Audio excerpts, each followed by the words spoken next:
सेवा। राजा विक्रमदेव एक बार जंगल में आखेट के लिए निकले। जंगल में भटक गए, साथी भी कहीं मार्ग में छूट गया। निबिड़ वन में प्यास के कारण राजा का दम घुटने लगा।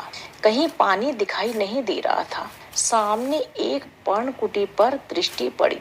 किसी तरह कुटी पर जा पहुंचे। भीतर देखा तो एक साधु समाधि मग्न थे। इतने में राजा मूर्छित होकर गिर पड़े।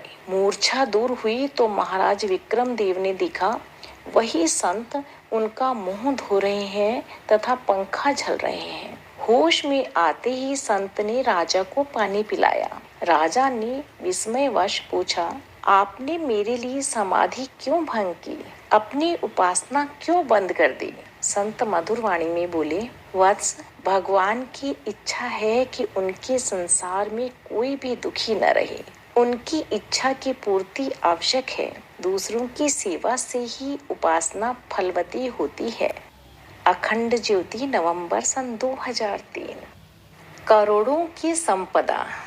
एक संत के पास एक व्यक्ति दुखी होकर आया। मैं अभागा हूँ, मेरे पास कुछ भी नहीं है।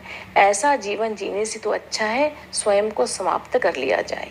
संत ने कहा, तुम्हें अपने पास छिपी विभूतियों की जानकारी है? यदि न हो तो मैं बता देता हूँ। तुम अपनी एक आंख, एक हाथ व एक पैर के बदले में क्या लेने को तैयार हो? प्रत्येक के लिए मैं 1-1 लाख स्वर्ण मुद्राएं देता हूँ।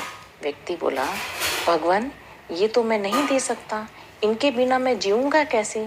तब संत बोले, अरे मूर्ख, करोड़ों की संपदा तो अपने साथ लिए घूम रहा है। वह रोना रोता यह है कि मेरे पास तो कुछ भी नहीं है।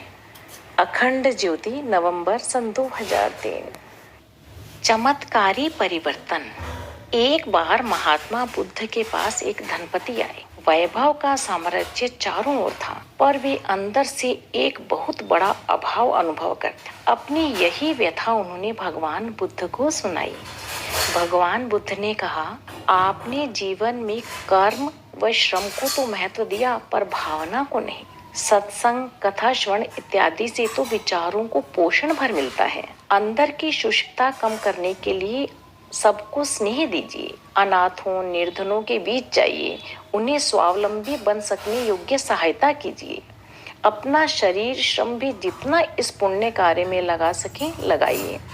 फिर देखिए, आपकी भूख भी लौट आएगी तथा नित्य चैन की नींद भी सोएंगे।